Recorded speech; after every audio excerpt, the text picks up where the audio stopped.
Hello दोस्तों। इसके पहले सेक्शन 33 तक मैंने आपको पढ़ा दिया था इंडियन एविडेंस एक्ट में। आज सेक्शन 34 से लेके 44 तक आज मैं कुछ ऐसा लेके आया हूँ जो मैं ये गारंटी लेता हूँ, अगर आप ये पूरा लेक्चर देख लेंगे सेक्शन 34 से लेके 44 कभी भूल नहीं सकेंगे।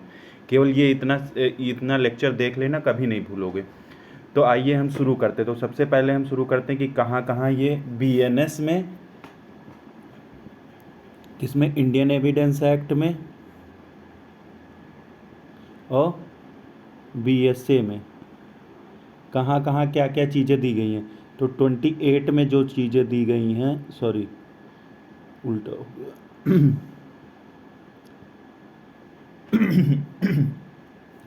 जो चीज़ें सेक्शन 34 में दी गई थी इंडियन एविडेंस एक्ट में, वो बीएसए में, भारतीय साक्ष्य अधिनियम 2023 में 28 में दी गई हैं। जो चीज़ें सेक्शन 35 में दी गई थी वो चीज़ें सेक्शन 29 में दी गई हैं। इसी तरह कर करके मैं आज कहाँ तक पढ़ाऊँगा, सेक्शन 44 तक। तो ये आखिरी सेक्शन यहाँ से कहाँ से हो जाएगा, सेक्शन 38 तक। तो 10 सेक्शन इसमें है, 10 सेक्शन इसमें है।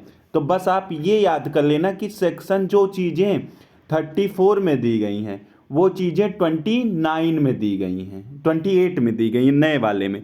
तो 10 सेक्शन जोड़ दो, तो 34 में 10 सेक्शन जोड़ोगे तो कितना हो जाएगा, 44 हो जाएगा। और 28 में 10 सेक्शन जोड़ोगे तो कितना हो जाएगा, 38 हो जाएगा। यानी कि 10-10 सेक्शन दोनों में जोड़ देना। तो ये आपका हो जाएगा, बिल्कुल सेम चीज़ें, कोई बदलाव नहीं है। तो आइए अब हम शुरू करते हैं क्या चीज़ें कैसे हैं। तो मैं इसको शॉर्ट फॉर्म में बना के लेके आया हूँ और बिल्कुल सरल भाषा में, जो आपको समझ में आ जाए। ऐसा बेयर एक्ट में भी नहीं मिलेगा। इसको मैंने शॉर्ट फॉर्म में और सामान्य बोलचाल की भाषा में बेयर एक्ट तैयार कर दिया हूँ। शायद ही किसी ने ऐसा तैयार किया होगा। ठीक है, तो आइए हम शुरू करते हैं। तो आप बेयर एक्ट उठा लीजिए और बेयर एक्ट उठा के फिर पढ़ते हैं क्या चीज़ें दी गई हैं। सबसे पहले बेयर एक्ट में पढ़ो विशेष परिस्थितियाँ, विशेष परिस्थिति, ये सब जो 34, 35, 36, 38 तक पढ़ोगे। 34 से लेके और जो आप 38 तक पढ़ोगे वो क्या है, ये विशेष परिस्थितियों में किए गए कथन, विशेष परिस्थितियों में किए गए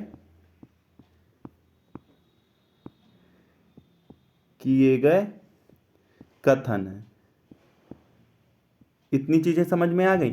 अब 34 में शुरू करता हूँ। तो बेयर एक्ट अगर आप रखे हो तो उसको तुरंत खोल लो कि बेयर एक्ट में क्या क्या चीज़ें कहाँ कहाँ दी हैं। देखो मैंने ये थोड़ा आज गड़बड़ हो गया, तो मैं बेयर एक्ट आप अपना खोल लेना।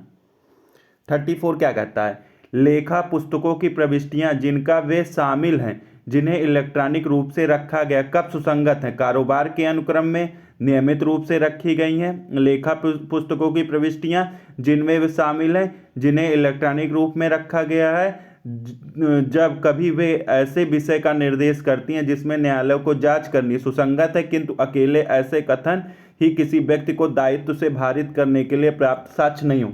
अब देखो, इसको जनरल भाषा में अगर आप तैयार करते तो क्या करते, ये मैं आपके लिए तैयार करके लेके आया हूं। देखो 34। तो अब आगे से जो मैं सेक्शन पढ़ाऊंगा तो आप बेयर एक्ट ले लेना और उसका आसान भाषा मैं यहां पे बता दे रहा हूं आपको। रुको पहले इसको हटा देता हूं।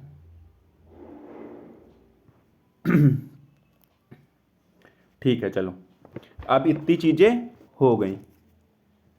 आ जाओ, क्या कहता है, भारतीय साक्ष्य अधिनियम धारा 34, आसान भाषा में देखो, जब हम अपने व्यापार की बही खाते लिखते हैं, देखो आसान भाषा में, जब हम कोई अपने व्यापार में बही खाते लिखते हैं तो वह लिखावट कोर्ट के काम आ सकती है।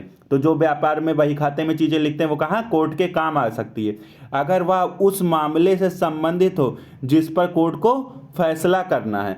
तो इसका मतलब क्या हुआ, इसका मतलब क्या हुआ कि अगर कोई व्यापारी अपने बही खाते में लिखता है कि राम ने मुझे 500 रुपये दिए हैं और अगर यह बात कोर्ट में जांची जा रही है तो वह लिखावट कोर्ट में सबूत के रूप में दिखाई जाएगी। कहाँ पे? सेक्शन 34 में। लेकिन क्या यह काफ़ी है? मतलब केवल वही उसका बही खाता दिखा देना काफ़ी है? नहीं। कोर्ट कहता है कि अगर कोर्ट को यह साबित करना है कि राम ने वाकई 500 रुपये दिए हैं, तो सिर्फ बही खाते की लिखावट ही काफ़ी नहीं होगी, इसके लिए और भी सबूत आपको देने पड़ेंगे। तो नंबर इसका इतनी चीज़ें आपको आसान भाषा में समझ में आ गई। वो पढ़े होगे नहीं? कोई ऐसा जो आपके पास दस्तावेज रखा है, आपके पास कोई दस्तावेज रखा है और जिसमें क्या उस दस्तावेज से संबंधित कोई वाद, दस्तावेज से संबंधित या कोई ऐसा फैक्ट या कोई ऐसा मामला चल रहा है जिससे दस्तावेज को दिखाकर हम साबित कर सकते हैं कि सर ये चीज़ें यहाँ लिखी हैं। लेकिन नंबर 1, उसको आप न्यायालय में दे तो सकते हो न्यायालय, लेकिन उसके केवल एक के आधार पर न्यायालय फैसला नहीं सुनाएगा, उसके लिए कोई अन्य सबूत भी आपको फेस करना पड़ेगा। तो 34 को आप अकाउंट बुक से भी याद कर सकते हो। AB account book. कौन सा अकाउंट बुक? पर्सनल। कौन सा अकाउंट बुक हो गया? पर्सनल। ठीक है। अब आप आ जाओ 35। 35 देखो क्या कहता है। अब 35 अगर बेयर एक्ट रखे हो तो बेयर एक्ट खोल लेना। कर्तव्य पालन में की गई लोक अभिलेख या इलेक्ट्रॉनिक अभिलेख की प्रविष्टियों की सुसंगति, या किसी लोक या अन्य राजकीय पुस्तक रजिस्टर में की गई प्रविष्टि जो किसी विवादक या सुसंगत तथ्य का कथन करती है और किसी लोक सेवक द्वारा अपने पदीय कर्तव्यों के निर्वहन में या उस देश की जिसमें ऐसी पुस्तकें रजिस्टर अभिलेख या इलेक्ट्रॉनिक अभिलेख रखा जाता है विधि द्वारा विशेष रूप से व्यादिष्ट कर्तव्य के पालन में किसी अन्य व्यक्ति द्वारा की गई स्वयं सुसंगत है।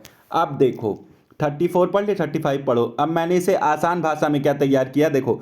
भारतीय साक्ष्य अधिनियम की धारा 35 के अनुसार जब कोई सरकारी कर्मचारी, देखो पकड़ना इसे, जब कोई क्या सरकारी कर्मचारी या कोई अन्य व्यक्ति, कौन? कोई सरकारी कर्मचारी या कोई अन्य व्यक्ति अपने कर्तव्य का पालन करते हुए किसी सरकारी रजिस्टर, पुस्तक, इलेक्ट्रॉनिक रिकॉर्ड में कोई प्रविष्ट मतलब एंट्री करता है, तो वह एंट्री स्वयं एक महत्वपूर्ण तथ्य बन जाती है। जो एंट्री उसने किया, किसने किया?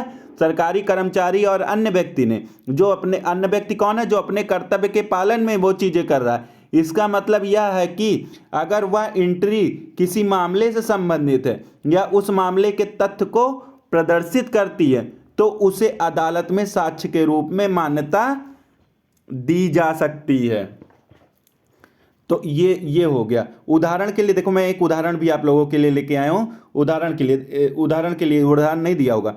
मान लीजिए एक जन्म प्रमाण पत्र जो नगर निगम के रिकॉर्ड में दर्ज है, उसे अदालत में व्यक्ति की जन्मतिथि के प्रमाण के रूप में पेश किया जाता है क्योंकि यह एक सरकारी कर्मचारी द्वारा अपने कर्तव्य का पालन, तो ये देखो पहले मैंने यहां पे पढ़ा दिया, कर्तव्य का पालन करते हुए दर्ज किया गया था। तो ये कहाँ कर्तव्य का पालन करने के लिए दर्ज किया था, तो ये आप न्यायालय में सबूत के रूप में पेश कर सकते हो। एक अन्य निर्णय आया था, निर्णय का नाम नहीं पता था तो मैंने ऐसे ही डाल दिया है। नया केस हाल ही में उच्चतम न्यायालय ने एक मामले में फैसला दिया जिसमें एक सरकारी अधिकारी द्वारा भूमि रजिस्ट्री में की गई प्रविष्टि को साक्ष्य के रूप में मान्यता दी गई थी। इस मामले में भूमि का स्वामित्व का विवाद था और रजिस्ट्री में दर्ज प्रविष्टियां यह साबित की कि भूमि किसके नाम पर थी। इस तरह की प्रविष्टियां अदालत में साक्ष्य के रूप में महत्वपूर्ण होती हैं क्योंकि ये विश्वसनीय होती हैं। इन्हें सरकारी कर्मचारी द्वारा अपने पदीय कर्तव्य के पालन करते हुए बनाया गया होता है। इसलिए धारा 35 के अनुसार ऐसी प्रविष्टियां सीधे तौर पर साक्ष्य के रूप में तैयार की जाती हैं। तो अब आपने पढ़ा है सेक्शन 34। सेक्शन 34 में पेश तो कर सकते हो, लेकिन अन्य साक्ष्य की भी आवश्यकता होती है। 34 में अन्य साक्ष्य की आवश्यकता होती, और ये कैसा डॉक्यूमेंट होता है? 34 प्राइवेट होता है। कैसा होता है? प्राइवेट होता है। ये कैसा होता है? गवर्नमेंट का होता है। ये गवर्नमेंट का होता है 35। और इसमें क्या होता है, इसमें पेश कर सकते हो, ये अकेले ही साक्ष्य होता है, इसमें पेश कर सकते हो और ये अकेले ही साक्ष्य होता है। तो 34 और 35 में अंतर समझ में आ गया। 34 पेश करोगे लेकिन उसके साथ कोई अन्य साक्ष्य भी तुमको देना पड़ेगा, उसमें प्राइवेट दस्तावेज तुम्हारे खुद के अगर पोजीशन में कोई अकाउंट बुक या लेखा बुक रखा है तो न्यायालय में प्रदर्शित कर दो, तो उसके साथ कोई अन्य साक्ष्य भी तुमको आप लोगों को प्रस्तुत करना पड़ेगा। तो इससे क्या पता चला, 34 और 35 में 34 में प्राइवेट डॉक्यूमेंट है और 35 में कौन सा, गवर्नमेंट डॉक्यूमेंट है। तो आई होप आप लोगों को इतनी चीज़ें समझ में आ गई होंगी। तो अब आके पढ़ लो, इस तरह की प्रविष्टियां अदालत में साक्ष्य में महत्वपूर्ण होती है क्योंकि ये विश्वसनीय होती है, इन्हें सरकारी। अब ये क्यों कहोगे, क्योंकि ऐसी प्रविष्टियां क्या महत्वपूर्ण होती हैं, क्या होती हैं, महत्वपूर्ण होती हैं, सॉरी, ऐसी चीजें महत्वपूर्ण होती, विश्वसनीय होती, इन्हें सरकारी कर्मचारी द्वारा अपने कर्तव्य पालन करते हुए, इसलिए इन्हें धारा 35 के अनुसार ऐसी प्रविष्टियां सीधे तौर पर साक्ष्य के रूप में स्वीकार की जा सकती हैं। तो आई होप आप लोगों को 34 और 35 आपको समझ में आ गया होगा। अब आप देखो, अब आ जाओ 36 में। तो बेयर एक्ट पहले पढ़ देता हूँ। बेयर एक्ट अगर आप रखे हो तो खोल लेना। मानचित्र, चार्टों और रेखाओं के कथन की सुसंगति, विवादक तथ्य या सुसंगत तथ्यों के वे कथन जो प्रकाशित मानचित्र या चार्टों में जो लोक विक्रय के लिए साधारणतया प्रतिस्थापित किए जाते हैं अथवा केंद्र सरकार या किसी राज्य के प्राधिकारी के अधीन बनाए गए मानचित्रों या रेखाओं में किए गए इन विषयों के बारे में जो मानचित्र, चार्टों या रेखांकों में प्रायः रूपित या कथित होते हैं, स्वयं सुसंगत तथ्य हैं। तो अब आप आ जाओ 36 में। 34, 35 आपने पढ़ लिया।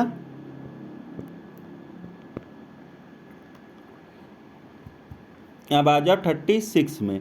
36 क्या कहता, प्रकाशित मानचित्र, मानचित्र मतलब मानचित्र, चार्ट, रेखाओं में दिए गए कथन जो आमतौर पर किसके, लोक विक्रय के लिए, पब्लिक विक्रय के लिए, सबको विक्रय के लिए प्रस्तुत किए जाते हैं, किसकी, केंद्र सरकार या राज्य सरकार के प्राधिकारी द्वारा बनाए गए हैं, वे स्वयं सुसंगत होते हैं। इसका मतलब यह है कि मानचित्र या चार्टों में दिए गए कथनों को अदालत में साक्ष्य के रूप में माना जा सकता है।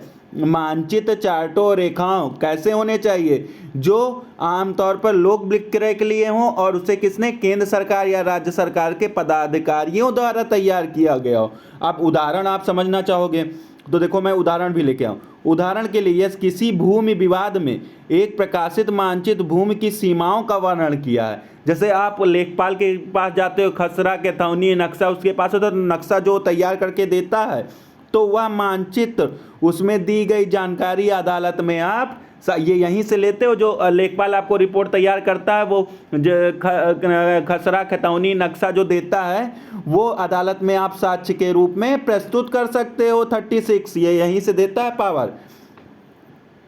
और नंबर 2 क्या कह, अब देखो एक सरल भाषा में 36 के अनुसार जब कोई मानचित्र या चार्ट सरकारी पदाधिकारी द्वारा प्रकाशित या प्रमाणित किया जाता तो उसमें दी गई जानकारी विश्वसनीय माना जाता है और उसे अदालत में साक्ष्य के रूप में पेश किया जाता है। यह धारा मानचित्रों, चार्टों की प्रामाणिकता और महत्व को स्थापित करता है।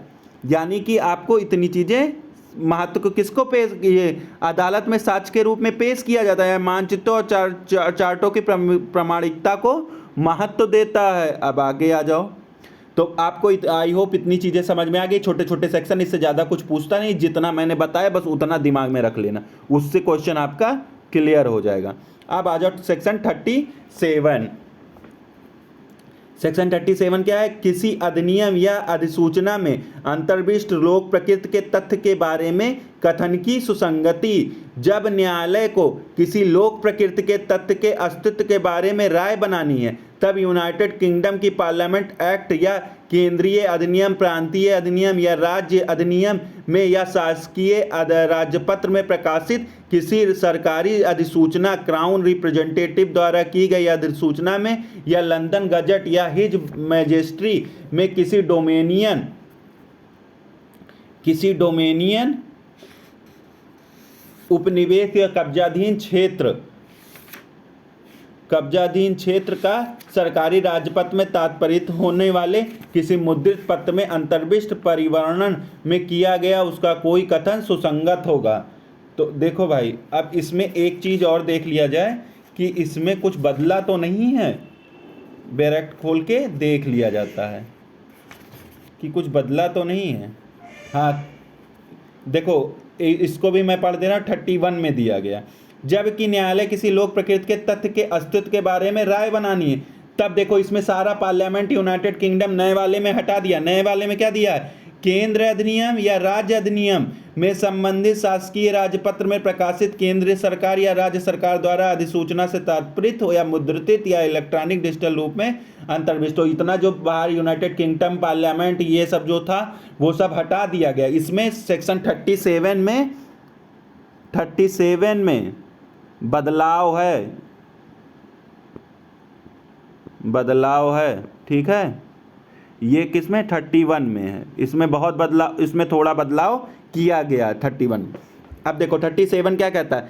जब भी अदालत को किसी सार्वजनिक प्रकृति के तथ्य के अस्तित्व के बारे में निर्णय लेना। किसके बारे में? सार्वजनिक प्रकृति के। अभी इसका उदाहरण भी मैंने दिया है। तो 37 में क्या जानो? न्यायालय को आसान भाषा में मैंने इसको लिख दिया है।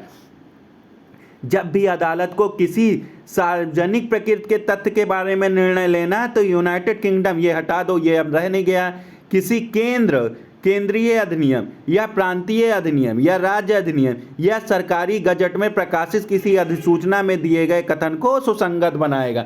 तो किन किन चीज़ों को सुसंगत बनाएगा? केंद्र अधिनियम, केंद्र सरकार का कोई एक्ट होगा, प्रांतीय अधिनियम या तो राज्य का कोई प्रांत का कोई अधिनियम होगा या राज्य अधिनियम होगा, या सरकारी गजट में प्रकाशित अधिसूचना। तो एक्ट और नोटिफिकेशन 37 में क्या सुसंगत हो गया? एक्ट और नोटिफिकेशन। तो 37 में एक्ट और नोटिफिकेशन हो गया कि अगर कोई सार्वजनिक प्रकृति के बारे के तथ्य के बारे में अस्तित्व पर निर्णय लेना, आप न्यायालय में जज के रूप में बैठे हो, आपको सार्वजनिक प्रकृति के किसी तथ्य के अस्तित्व के बारे में कोई निर्णय लेना है, तो पहले आप ये देखोगे केंद्र सरकार या राज्य सरकार द्वारा कोई एक्ट तो उसके ऊपर नहीं बनाया गया, कोई नोटिफिकेशन तो जारी नहीं किया गया। अगर जारी किया गया तो उसे साक्ष्य के रूप में न्यायालय में सुसंगत माना जाएगा, स्वीकार किया जाएगा। तो अब आप देखो पेज नंबर इस पे, अब सरल भाषा में देखो, सरल भाषा में इसका मतलब क्या हुआ? सरल भाषा में इसका मतलब यह है कि अगर किसी, देखो कि ये इंपॉर्टेंट है, किसी सरकारी दस्तावेज में कोई जानकारी दी गई है तो उसे सच माना जाएगा और अदालत में सीधे रूप में साक्ष्य में पेश किया जाएगा। उदाहरण के लिए देखो, मैंने उदाहरण भी दे दिया है, तुम्हारे बेयर एक्ट में, आप लोगों के बेयर एक्ट में नहीं दिया होगा। अगर किसी सरकारी गजट में एक कानून के लागू होने की तारीख दी गई है और उस तारीख को अदालत में उस कानून के लागू होने के सबूत के रूप में माना जाएगा। 37 के अनुसार क्या है? सरकारी दस्तावेज में दी गई जानकारी विश्वसनीय माना जाता है और उसे बिना किसी अतिरिक्त सबूत के अदालत में पेश किया जा सकता है। यह धारा सरकारी रिकॉर्ड की प्रामाणिकता और महत्व को स्थापित करता है। तो आई होप आपको इतनी चीज़ें समझ में आ गया। यानी कि सरकार कोई एक्ट या नोटिफिकेशन निकालता है तो ये उसकी प्रामाणिकता को स्थापित करता है कि वो सुसंगत होगा न्यायालय में, उसमें कोई बट नहीं होगा। तो आपको आई होप इतनी चीज़ें समझ में आ गई होंगी। अब आप आ जाओ 38 पे। 38 क्या है? विधि की पुस्तकें में अंतर्विष्ट किसी विधि के कथनों की सुसंगति। जब न्यायालय को किसी देश की विधि के बारे में क्या बनानी है? राय बनानी है, तब ऐसे विधि का कोई भी कथन जो ऐसी किसी पुस्तक में अंतर्विष्ट है, जो ऐसे देश के सरकार के प्राधिकारी के अधीन मुद्रित या प्रकाशित और ऐसे किसी विधि को अंतर्विष्ट करने वाले तात्पर्य हैं, और ऐसे देश के न्यायालय में किसी विनिर्णय की कोई रिपोर्ट जो ऐसे विनिर्णय की रिपोर्ट से तात्पर्य होने वाली किसी पुस्तक में अंतर्विष्ट और सुसंगत है। तो इसको मैंने आसान भाषा में क्या बना दिया, देखिए। भारतीय साक्ष्य अधिनियम धारा 48 क्या कहता है? जब अदालत में मतलब न्यायालय में किसी देश के कानून के बारे में। अब न्यायालय को किसके कानून के बारे में कोई राय बनानी है कि देश के, किसी देश के, मतलब किसके, किसी देश के कानून के बारे में कोई राय बनानी है, तो क्या होता है, तो उस देश के सरकार के प्राधिकार के अधीन मुद्रित या प्रकाशित किसी पुस्तक, जिसमें AIR वाली रिपोर्ट आ जाती है, ये सब चीज़ें इसमें आ जाती हैं। पुस्तक में अंतर्विष्ट उस कानून के कथन और उस देश के न्यायालय के निर्णय की रिपोर्ट जो पुस्तक में अंतर्विष्ट है वो भी, तो AIR किस में सुसंगत होती है, विधि की पुस्तकें 38 में। तो सरल भाषा में इसका मतलब क्या है कि अगर किसी देश में कानून की जानकारी उस देश के सरकार द्वारा प्रकाशित पुस्तकों में है तो अदालत उस जानकारी को क्या मानेगी, सच मानेगी। देखिए एविडेंस में एक एक चीज़ें जो आप न्यायालय में आप AIR की रिपोर्ट किताब पेश करते हो ना, जब आप न्यायालय में जाओगे प्रैक्टिस करने तो वहाँ पे किसी केस का साइटेशन या प्रस्तुत करोगे तो न्यायालय क्या कि वो आप AIR वाली किताब दिखाइए, उसमें कहाँ दिया हुआ, किस पेज नंबर पे दिया हुआ, तो आपको वो न्यायालय में दिखाना पड़ेगा। वो सबूत कहाँ से, वो आपको पावर कहाँ से मिलती है, 38 से मिलती है। उदाहरण के लिए देखो, अगर भारत में किसी विदेशी कानून के बारे में मामला आता है और उस विदेश सरकार द्वारा प्रकाशित किताब में उस कानून का वर्णन है, तो अदालत उस कानून में दी गई जानकारी मान्य साक्ष्य के रूप में स्वीकार कर सकता है। इस तरह अगर उसे विदेश देश के न्यायालय के किसी फैसले की रिपोर्ट को उसी तरह की पुस्तकों में है तो वह रिपोर्ट भी अदालत में मान्य होगी। ये किसमें कहा गया है, ये कहा गया आपके 38 में। अब इसको आसान भाषा में और क्या कह सकते हो, और कैसे आपको मैं समझा सकता हूँ, जितनी आसान भाषा में समझाना उतना मैंने लिख दिया। 38 के अनुसार जब किसी भी देश के कानून की जानकारी की ज़रूरत होती है तो उस देश की सरकार द्वारा प्रकाशित, जैसे अब भारत के कानून के बारे में जानकारी है तो भाई भारत का संविधान पढ़ो, भारत का AIR रिपोर्ट पढ़ो, भारत में जो सुप्रीम कोर्ट केसेज आते हैं वो पढ़ो, लॉ रिपोर्ट्स पढ़ो जो आती, वो सब क्या जानकारी हो जाएगी। दी गई जानकारी को विश्वसनीय माना जाता है और अदालत में साक्ष्य के रूप में पेश किया जाता है। यह धारा कानूनी पुस्तकों, न्यायिक फैसलों की प्रामाणिकता को और महत्व को स्थापित करती है। तो आई होप 38 भी आप लोगों को समझ में आ गया। तो आइए आपको पहले कितनी सेक्शन आपने पढ़ लिए उसका शॉर्ट फॉर्म बता देता हूं। आपने सबसे पहले क्या पढ़ा, सबसे पहले कौन सा सेक्शन पढ़ा, परिस्थितियों में सबसे पहले कौन सा, 34 सेक्शन लिख लो, कितने, 35, 36, 37 और 38। परिस्थितियों में कितने सेक्शन है, इतने सेक्शन है, 3, 2, 5 सेक्शन है। 34 में क्या है, अकाउंट बुक, इसमें भी है, AB से याद करो, अकाउंट बुक, ये प्राइवेट अकाउंट बुक है और ये गवर्नमेंट का अकाउंट बुक है, ठीक है। तो इसके साथ अन्य साक्ष्य दोगे, एविडेंस दोगे, बट ये अकेले ही काफ़ी है। अब 36 में आपने क्या पढ़ा था, मैप, चार्ट और प्लान किसने, गवर्नमेंट ने तैयार किया है। जो क्या करना, जो बेचा जाता है राज्य सरकार या केंद्र सरकार द्वारा। 37 में आपका क्या हो जाएगा, एक्ट प्लस नोटिफिकेशन हो जाएगा। 38 में क्या हो जाएगा, लॉ बुक या रिपोर्ट्स, ठीक है। तो इतनी चीज़ें आई होप आप लोगों को याद हो गई होंगी। तो आइए हम देखते हैं अब आगे क्या बचा है। अब आ जाओ 39 बहुत इंपॉर्टेंट है, खूब पूछता है इसको। ये प्रतिस्थापित धारा है, इसमें 2001 में जोड़ा गया है। तो इसको पहले मैं पढ़ लेता हूँ क्या है। बेयर एक्ट में आप बेयर एक्ट रखे होगे तो प्लीज़ बेयर एक्ट उठा लेना। किसी कथन में कितना साबित किया जाए, किसी कथन में कितना भाग साबित किया जाए। अब पढ़ो नंबर 39 क्या कहता है, जबकि कथन किसी बातचीत, दस्तावेज, इलेक्ट्रॉनिक अभिलेख, पुस्तक अथवा पत्रों, कागज पत्रों की आवली का भाग हो तब क्या साक्ष्य दिया जाएगा।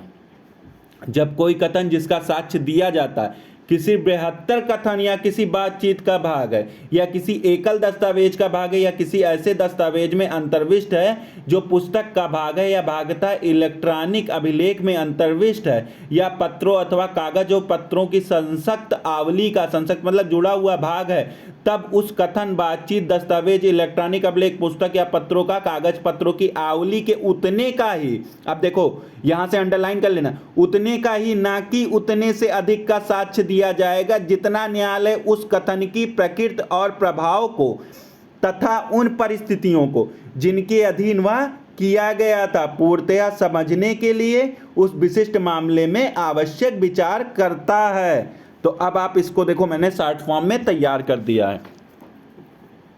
क्या कहता है भारतीय साक्ष्य बनता है जब कोई कथन जिसका साक्ष्य दिया जाता है तब वह किसी बातचीत, दस्तावेज, इलेक्ट्रॉनिक रिकॉर्ड, पुस्तक, पत्र या कागज की श्रृंखला का, मतलब श्रृंखला का हिस्सा होता है, तो अदालत उतना ही साक्ष्य देना चाहिए जितना उस कथन की प्रकृति और प्रभाव को समझने के लिए उन परिस्थितियों को जिनके अंतर्गत वह कथन किया गया था आवश्यक है। तो इसका आसान भाषा में मतलब क्या हुआ? इसका मतलब यह हुआ कि अगर कोई बयान या जानकारी किसी बड़े संदर्भ का हिस्सा है तो अदालत को सिर्फ उतना ही साक्ष्य देना चाहिए जितना कि उस मामले को समझने के लिए जरूरी है। तो उदाहरण के लिए देखो, उदाहरण से मैं समझा दे, अगर किसी व्यक्ति के खिलाफ कोई आरोप है कि उसने धोखाधड़ी की है और उसके ईमेल का एक हिस्सा इस बात का सबूत है, तो न्यायालय को सिर्फ उस ईमेल का वह हिस्सा दिखाना चाहिए जो धोखाधड़ी से संबंधित है, ना कि पूरी ईमेल की श्रृंखला। आई होप आप लोगों को इतनी चीज़ें समझ में आ गई होंगी। मतलब इसका आसान भाषा में मतलब क्या हुआ कि न्यायालय को अगर किसी का बयान या कोई जानकारी दी जा रही है तो उतनी ही बयान या जानकारी न्यायालय को देनी चाहिए जितना उस मामले के लिए आवश्यक हो। जैसे कोई ईमेल है, अब ईमेल में उसने धोखाधड़ी, अब ईमेल 50 पन्ने का है तो 50 पन्ना न्यायालय में देखो कि न्यायालय कंफ्यूज हो जाए, तो उस पार्ट को न्यायालय में प्रस्तुत करना जिससे उसकी धोखाधड़ी क्या बोलते हैं दिखाई पड़ रही हो। तो आप अगर वकील भी बन रहे हो तो ये सेक्शन आपके लिए बहुत इंपॉर्टेंट है, आपको जरूरी कि अगर कोई डॉक्यूमेंट आपके सामने आता है कि इसको एविडेंस के रूप में किसमें, न्यायालय में हम प्रस्तुत करेंगे, किसके एविडेंस के रूप में, तो आप क्या करोगे? सबसे पहले अगर मान लो उसको चोरी का अपराध, तो उसने क्या चुराया, कैसे चुराया और कहां से प्राप्त किया और कहां उसे रखा, उतनी चीज को अंडरलाइन, उतनी चीज के एविडेंस को खोज के और उतना ही चीज न्यायालय में प्रस्तुत करना कि न्यायालय कंफ्यूज ना हो, न्यायालय का दिमाग सीधे स्ट्राइक कर जाए कि हाँ यहां से चोरी प्रतीत होती है। अगर उसको 15 पन्ने दे दोगे तो हो सकता 15 पन्ने पढ़ने में न्यायालय को समझ में ना आए। तो इसी वजह से ये बताया गया, देखो सारी चीजें एविडेंस से निकल ली कि आप केवल मुख्य पार्ट दो जिससे न्यायालय को लग जाए कि इसने चोरी की है। तो आई होप आपको ये भी कितना कथन साबित किया जाए ये कहाँ बताया गया, जितना न्यायालय को जरूरी हो, ये कहाँ बताया गया 39 में। तो उतने आवली का भाग होना मतलब जो साक्ष्य के लिए आवश्यक है उतना ही भाग प्रस्तुत किया जाएगा न्यायालय में। ये आई होप आप लोगों को समझ में आ गया होगा, नहीं आया होगा तो मैं एक और भाषा में नीचे और दे दिया हूँ, देखो समझ जाओगे। धारा 39 के अनुसार जब किसी का बयान का एक हिस्सा महत्वपूर्ण होता तो अदालत को सिर्फ उसी हिस्से का साक्ष्य देना चाहिए जो मामले को समझने के लिए जरूरी हो, ना कि पूरे दस्तावेज या बातचीत या धारा के साक्ष्य को संक्षिप्त और सटीक रखने में महत्व बताती है। तो आई होप आप लोगों को इतनी चीज़ें समझ में आ गई होंगी। अब आ जाओ 40 से लेके आपको ये सेक्शन पूरे साथ में पढ़ने होंगे 44 तक।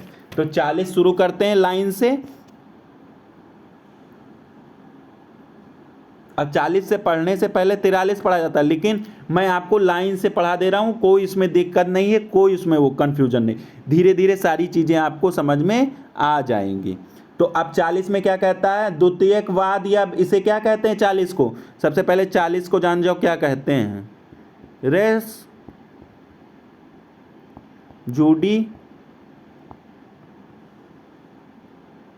रेस जूडी काटा कहते हैं, ठीक। ये पेन नहीं चल रहा है, तो इसको 40 को रे जुडिकाटा कहते हैं, ठीक है। तो अब आ जाओ, ये क्या कहता है, द्वितीयक वाद या विचारण के वारणार्थ पूर्व निर्णय सुसंगत है। किसी ऐसे निर्णय, आदेश या डिक्री का अस्तित्व जो किसी न्यायालय को किसी वाद के संज्ञान से या कोई विचारण करने से विधि द्वारा क्या निवारित करता है, सुसंगत तथ्य है। जबकि प्रश्न यह हो कि क्या ऐसे न्यायालय को ऐसे वाद का संज्ञान या विचारण करना चाहिए। तो अब आ जाओ, हम आपको इसको आसान भाषा में समझा दे रहे हैं। क्या, पहले इसको बड़ा कर लो, इतने में नहीं समझ में आए। 40, अरे सॉरी,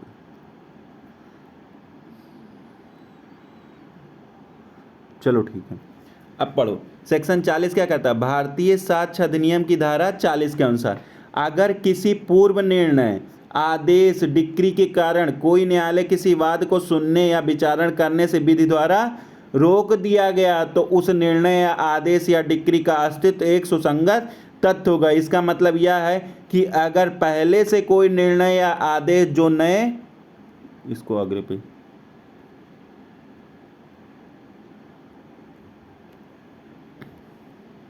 जो नए मामले को सुनने से, जो नए मामले को सुनने से रोकता है, तो पुराने निर्णय आदेश नए मामले में साक्ष्य के रूप में प्रयोग किए जा सकते हैं। इसको उदाहरण से समझो। अगर एक व्यक्ति पर पहले किसी अपराध के लिए मुकदमा चल चुका है और उसे बरी कर दिया गया, तो उसी अपराध के लिए उस पर दोबारा मुकदमा नहीं चलाया जाएगा। इस स्थिति में पहले निर्णय को नए मुकदमे में साक्ष्य के रूप में प्रस्तुत किया जाएगा कि उस व्यक्ति का दोबारा वही मुकदमा नहीं चलाया जा सकता है।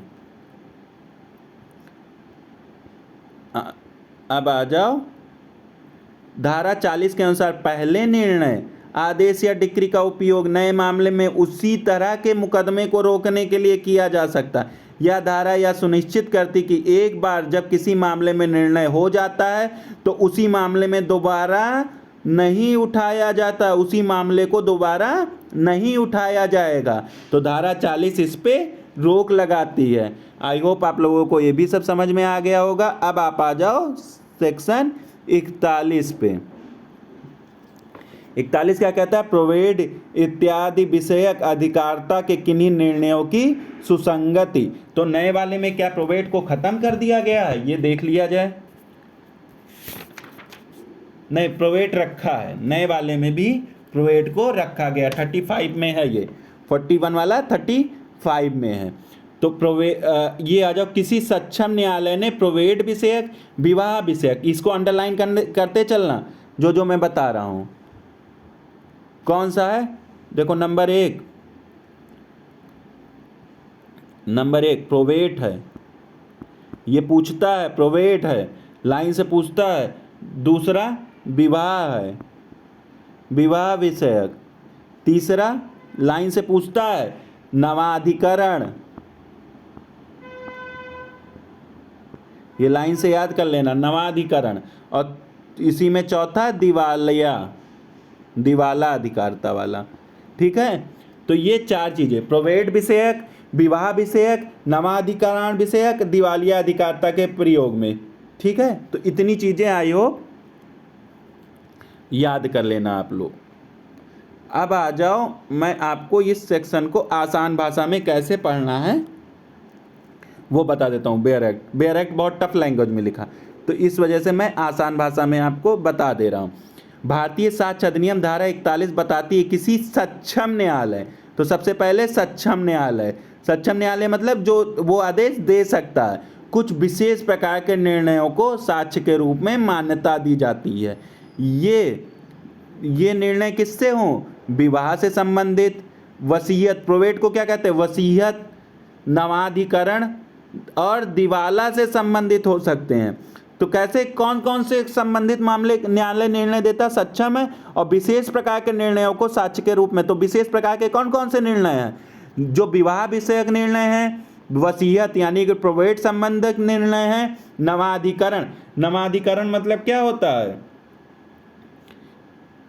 नवाधिकरण मतलब एडमिरल, जो मतलब वो नौका चालक वालक में जो जो ट्रिब्यूनल बनते हैं उसका, या दिवालिया से जो संबंधित होते हैं। इन निर्णयों को उस समय के लिए सच माना जाता है जब वे दिए गए थे। उदाहरण के लिए, अब देखिए उदाहरण बहुत सही लेके आया हूं मैं, उदाहरण बिल्कुल आसानी से समझना। मान लीजिए एक न्यायालय ने वसीयत को सही माना, देखो प्रोवेट संबंधी है ये उदाहरण। मान लीजिए एक न्यायालय ने वसीयत को क्या माना है, सही माना है, और उसके अनुसार संपत्ति का, वसीयत के अनुसार संपत्ति का बंटवारा किया। अब अगर कोई व्यक्ति बाद में यह दावा करता है कि वसीयत अमान्य है, अब कोई व्यक्ति दावा करता है वसीयत अमान्य है, तो उसे इस बात का सबूत देना होगा कि न्यायालय का निर्णय गलत था। यानी कि वसीयत अमान्य, तो उसे इस बात का पहले सबूत देना होगा कि न्यायालय ने जो निर्णय दिया है वो गलत था। धारा 41 के अनुसार न्यायालय का निर्णय अपने आप में सबूत है, वसीयत सही था और उस समय के लिए वैध थी। तो न्यायालय का निर्णय अपने आप में सबूत है कि वसीयत सही था और उस समय के लिए वह वैध थी जब न्यायालय ने निर्णय दिया था। इस धारा का उद्देश्य यह है कि एक बार जब न्यायालय किसी विशेष मामले में निर्णय देता है, किस मामले में, विशेष मामले में निर्णय देता है, तो उसे क्या मानना चाहिए, अंतिम माना जाता है, और उसे चुनौती देने के लिए ठोस सबूत की आवश्यकता हो। इससे न्यायिक प्रक्रिया में स्थिरता और निश्चितता आती है। मतलब इसकी आवश्यकता क्यों पड़ी, आपके दिमाग में आना चाहिए, जब कोई सेक्शन पढ़े तो आपके दिमाग में आना चाहिए सेक्शन 41 क्यों। सेक्शन 41 विशेष मामलों में प्रोवेट संबंधी कोई न्यायालय निर्णय देता है, विवाह विषयक संबंधित कोई न्यायालय निर्णय देता है, नवाधिकरण विषयक संबंधी कोई मामले में न्यायालय निर्णय देता, दिवालिया संबंधी अधिकारता, तो सामान्यतः उसे आपको सच मानना चाहिए जब तक कि उसके खिलाफ कोई ठोस सबूत आपके पास ना हो। तो आई होप आप लोगों को ये चीजें भी समझ में आ गई होंगी। इसमें 41 बहुत बड़ा दिया है, लेकिन मैंने बहुत शॉर्ट फॉर्म करके बहुत अच्छे से समझा दिया। आई होप आप लोगों को ये चीजें भी समझ में आ गई होंगी। अब आप आ जाओ सेक्शन 42। सेक्शन 42 में क्या चीजें हैं, ये भी बहुत आसानी से आपको समझ में आ जाएगा।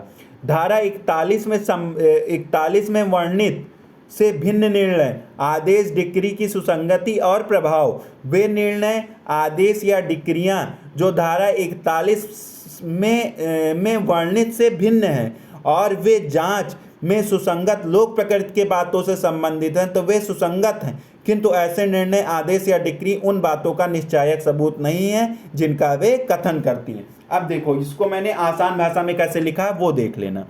बहुत मेहनत करके इसको लेके आया हूं, तो इसको जरूर आप नोट कर लेना या कहीं लिख लेना। मैं बहुत किस किस सेक्शन की क्या जरूरत है, उससे क्या लाभ होगा, उसका सरल फॉर्म क्या होगा, कैसे उसको कंसाइज करके लिखा जाएगा। बैरक की लैंग्वेज को मैंने चेंज करके लिखा। आप एग्जाम में भी इसे मेंस में भी आसानी से लिख सकते हो।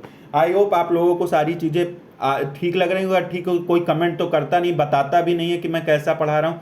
तो इस बार जो मैं लेके आया हूँ, प्लीज़ अगर आप लोगों के दिमाग में थोड़ा भी तो कमेंट जरूर कर दिया करिए, बता दिया करिए, तो उससे लगता है कि मैं सही डायरेक्शन में जा रहा हूँ, मेरी हेल्प हो जाएगी। इतना कुछ कर, अगर 4 ही 5 लोग, 8-10 लोग ही देखते हो, मैं जानता हूँ ज़्यादा लोग नहीं, तो जो लोग भी देख रहे हो प्लीज़ उसको बता दिया करो। ठीक है, चलो अब आ जाओ।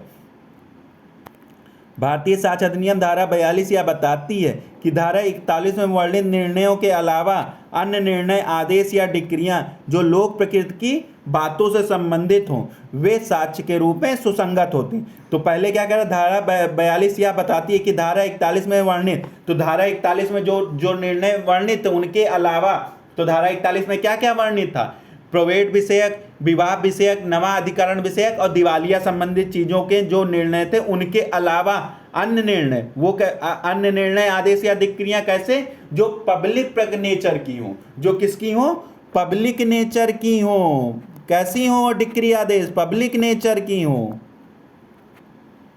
कैसी हो, पब्लिक नेचर की, वे साक्ष्य के रूप में सुसंगत होते हैं। हालांकि ये निर्णय उन बातों का निश्चायक सबूत नहीं होता जिनका वे कथन करते हैं। अब उदाहरण देखो, अभी आपको पूरी चीजें समझ में आए। उदाहरण क्या है, उदाहरण जो दिया है वो बहुत इंपॉर्टेंट दिया है, उसको ध्यान से पढ़ना। मान लीजिए मान लीजिए आ ने बा पर अपनी भूमि पर अतिचार, अतिचार मतलब के लिए मुकदमा लाया, कि मतलब कोई उस पर जोर जबरदस्ती करके अतिचार कर रहा है, कब्जा कर रहा है। तो बा ने दावा किया कि उस भूमि पर एक सार्वजनिक अधिकार था। तो बा क्या कहता है, वो सबके लिए आने जाने का रास्ता है, जिसे आ नकारता है। आ कहता है वो सार्वजनिक रास्ता नहीं है। अगर आ ने पहले गा के खिलाफ भी उस भूमि पर अतिचार के लिए मुकदमा किया था, मतलब आ ने पहले किसी थर्ड पर्सन के ऊपर भी मुकदमा किया था, और उस मामले में गा ने उसी मार्ग अधिकार का दावा किया था, तो मतलब गा ने भी कहा था कि वो सार्वजनिक मार्ग अधिकार है, तो किया था। तो आ के खिलाफ गा के पक्ष में दिए गए निर्णय, आ के खिलाफ गा के पक्ष में दिए गए निर्णय का उल्लेख आ और बा के मामले में सुसंगत होगा, क्योंकि वो कैसा है, पब्लिक नेचर का है। मतलब क्या है, ए और बी में मुकदमा चल रहा है। ए कह रहा है कि ये जिस रास्ते से आ जा रहे हैं वो मेरा रास्ता है, बी कहता है ये पब्लिक का रास्ता है। ए इसके पहले सी के ऊपर भी मुकदमा लाया था, जिसमें ए कहता है वो मेरा जमीन है, जिसमें सी कहता था वो रास्ता है, आम जन के आने जाने का रास्ता, जिसमें न्यायालय ने फैसला दिया था कि वो आम लोगों के लिए आने जाने का रास्ता है। तो वो निर्णय ए और बी के बीच में चल रहे मामलों में सुसंगत होगा। यह निर्णय यह साबित नहीं करता है कि वह सार्वजनिक मार्गाधिकार वास्तव में मौजूद है। केवल उस निर्णय को, अगर वो कोई और सबूत ले आता है, कोई निश्चायक सबूत नहीं हो जाएगा कि हाँ वो सार्वजनिक, लेकिन पहले जो डिसीजन हो गया है उसको क्या कहता है, देखो मामले में सुसंगत, रिलेवेंट तो होगा, लेकिन और भी सबूत वो मांगेगा।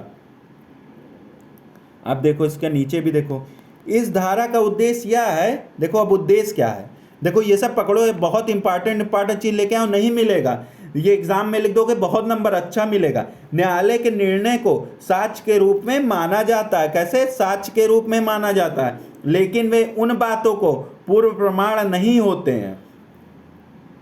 क्या अब आप सोच रहे हो, साक्ष्य तो माना जाता है लेकिन पूर्ण प्रमाण नहीं होते हैं जिनका वे कथन करते हैं। इससे यह सुनिश्चित होता है कि न्यायिक प्रक्रिया में निष्पक्षता बनी रहे और हर मामले में उसके अपने तथ्यों और सबूतों के आधार पर देखा जाए। तो ये निश्चायक सबूत नहीं होंगे, केवल आप सबूत के रूप में इसे प्रस्तुत कर सकते हो। लोक प्रकृति से संबंधित जो है वो वाला निश्चायक सबूत होगा। देख लेना 41 तुम्हारा निश्चायक सबूत होगा। 41 और 42 में यही अंतर है कि 42 आपका निश्चायक सबूत नहीं होगा। ये पकड़ना है, 42 आपका निश्चायक सबूत नहीं होगा।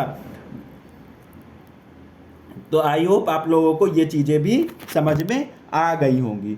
तो अब आप लोग आ जाइए सेक्शन 43 पे। सेक्शन 43 में देखिए क्या कहता है, धारा 40, 41 और 42 में वर्णित से भिन्न निर्णय आदि कब सुसंगत हैं। तो धारा 40, 41 और 42 में वर्णित से भिन्न निर्णय, आदेश या डिक्रियां विसंगत हैं जब तक कि ऐसे निर्णय, आदेश या डिक्री का अस्तित्व विवादक तथ्य न हो या वह इस अधिनियम के किसी अन्य उपबंध के अंतर्गत सुसंगत न हो।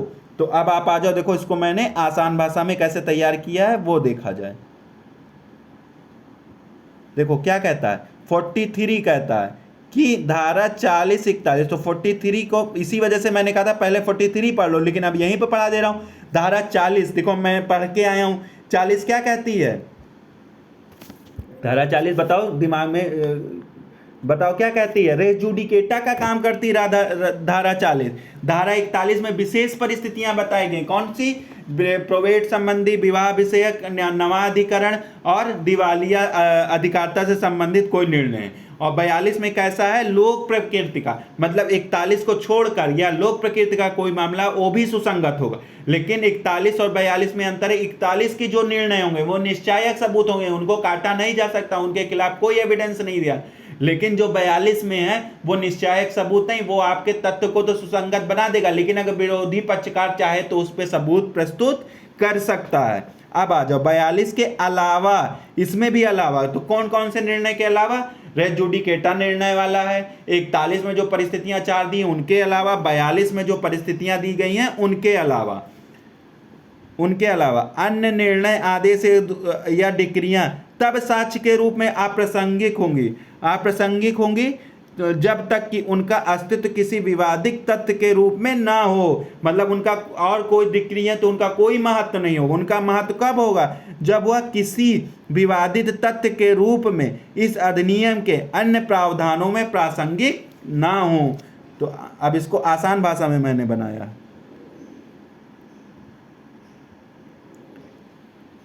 देखो पढ़ो।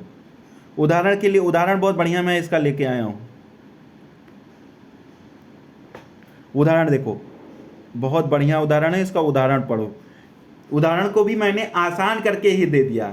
जो उदाहरण आपके बेराइट में दिया ये सब आपके एपीओ में आएगा, एक ना एक क्वेश्चन इधर से भी आता है। तो ये सब इसके उदाहरण बहुत इंपॉर्टेंट, जो जो उदाहरण मैंने बताए हैं, जो जो उदाहरण मैंने नोट कर दिए, वो जरूर दिमाग में बैठा लेना।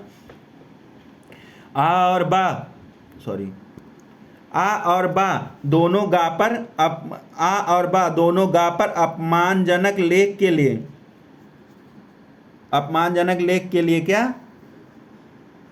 देखिए उदाहरण फिर से पढ़ता हूं। आ और बा दोनों गा पर अपमानजनक लेख के लिए अलग अलग मुकदमा करते हैं। गा हर मामले में कहता है कि लेख में जो कहा गया है वह सच है, और गा के खिलाफ मुकदमा जीत जाता है क्योंकि गा अपने बचाव में असफल रहता है। अब आ के खिलाफ गा के निर्णय का उल्लेख बा और गा के मामलों में अप्रासंगिक है। मतलब उसी चीज के लिए, लेकिन उसको माना नहीं जाएगा उस निर्णय का। जैसे आ किसके ऊपर? बा के ऊपर और गा के ऊपर किसका? मानहानि का मुकदमा लेके आता है, और पहले वो जो वही सब्जेक्ट मैटर के लिए, लेकिन वो बा के खिलाफ वो मुकदमा जीत जाता है। लेकिन वही मुकदमा बा के खिलाफ जो गा के खिलाफ जीतता है, जैसे ए बी सी, तो ए जो होता है वो बी और सी के खिलाफ मुकदमा लाता है। तो ए और बी का जब मुकदमा चलता है तो ए मुकदमा बी से जीत जाता है, लेकिन ए मुकदमा जो बी से जीत जाता है वो सब्जेक्ट उसके ऊपर भी मानहानि, बी के ऊपर भी मानहानि का मुकदमा लाता है, सी के ऊपर भी लाता है। और मुकदमा एक साथ नहीं लाता है, बी के ऊपर अलग मुकदमा करता है, सी के ऊपर अलग मुकदमा करता है। तो जो बी के खिलाफ मुकदमा जीतता है उसको सी के खिलाफ वो नहीं प्रोड्यूस कर सकता, नहीं प्रयोग कर सकता। क्यों? क्योंकि गा अपने बचाव में असफल रहता है। यानी कि गा अपने बचाव में असफल हो जाता, वो सिद्ध नहीं कर पाता। इस वजह से देखो ये चीज पकड़ो, ये सब आप कोर्ट कचहरियों में यूज कर सकोगे। कोई सबूत, कोई पूर्व निर्णय किसी मामले में चल रहा है तो उसको कैसे उपयोग करोगे, ये बहुत इंपॉर्टेंट है, इसको बहुत दिमाग से समझना। असफल रहता है। अब आ के खिलाफ गा के निर्णय का उल्लेख बा और गा के मामले में अप्रासंगिक है। मतलब नहीं, क्योंकि वो बचाव नहीं कर सका तो इसके मतलब थोड़ी है कि सी भी बचाव नहीं कर पाएगा।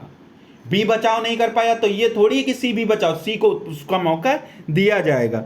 आ बा पर अपनी पत्नी गा के साथ व्यभिचार का आरोप लगाता है। बा इस बात का खंडन करता है कि गा आ की पत्नी है। गा किसकी? आ की पत्नी है, लेकिन न्यायालय बा को अभिचार के लिए दोषी पाता। बाद में गा आ के जीवन काल में, ये सब आया हुआ क्वेश्चन बहुत इंपॉर्टेंट है, बा से शादी करती है और वह द्विविवाह विवाह के लिए अभियोजित है। गा का यह कहना कि वह अभी आ की पत्नी नहीं है, बा के खिलाफ निर्णय गा के खिलाफ अप्रासंगिक है। तो दोनों अप्रासंगिक होगा, कोई महत्व नहीं रखेगा जो पहले हो चुका है।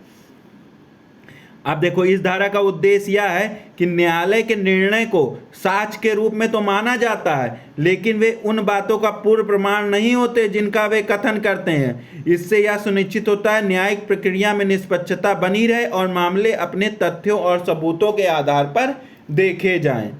तो आई होप आप लोगों को इतनी चीजें समझ में आ गई होंगी। अब लास्ट सेक्शन आ जाओ 44, जिससे कि आपका आज ये सेक्शन पूरा खत्म हो जाए। देखो 44 क्या कहता है?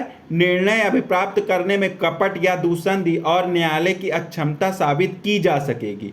वाद या अन्य कार्रवाई का कोई भी पक्ष का यह दर्शित कर सकेगा कि कोई निर्णय, आदेश या डिक्री जो धारा 40, 41, 42 के अधीन सुसंगत है, जो प्रतिपक्षी द्वारा साबित की जा चुकी, ऐसे न्यायालय द्वारा दी गई है जो उसे देने के लिए अक्षम था या कपट या दुसंधि द्वारा अभिप्राप्त किया था। तो देखो इसको आसान भाषा में क्या, सरल अर्थ क्या है कि किसी भी मुकदमे या कार्रवाई में कोई भी पक्ष यह साबित कर सकता है कि कोई निर्णय या आदेश या डिक्री जो पहले ही मान्य है, जिसके पक्ष में साबित किया वह निर्णय अवैध है। अब वह निर्णय क्यों अवैध है, देखो पढ़ो कंडीशन, एक ऐसे न्यायालय द्वारा दिया गया है जिसे देने का अधिकार ही नहीं था, तो वो निर्णय क्या हो जाएगा, अवैध हो जाएगा, जिसको वो निर्णय देने का अधिकार ही नहीं है। धोखाधड़ी या साठगांठ यानी कि कपट और दुसंधि, इसको धोखाधड़ी यहाँ पे कपट कर लेना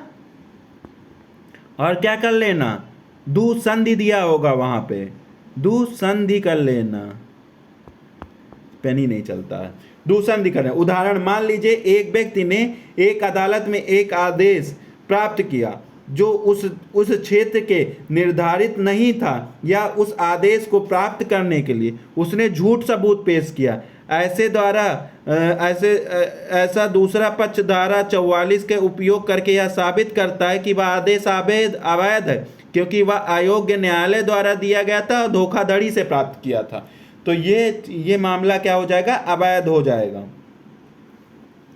इस धारा का उपयोग करके न्यायिक प्रक्रिया में ईमानदारी और न्याय की रक्षा होती है। यह सुनिश्चित करता है कि कोई भी व्यक्ति अवैध तरीके से न्याय निर्णय का लाभ नहीं उठा सकेगा।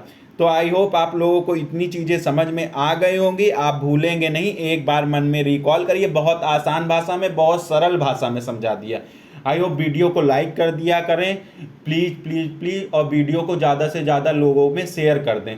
शेयर कोई नहीं करता, मैं जितने लोगों से कर चुका कोई नहीं करता। चलो ठीक है, कोई बात नहीं, ओके बाय।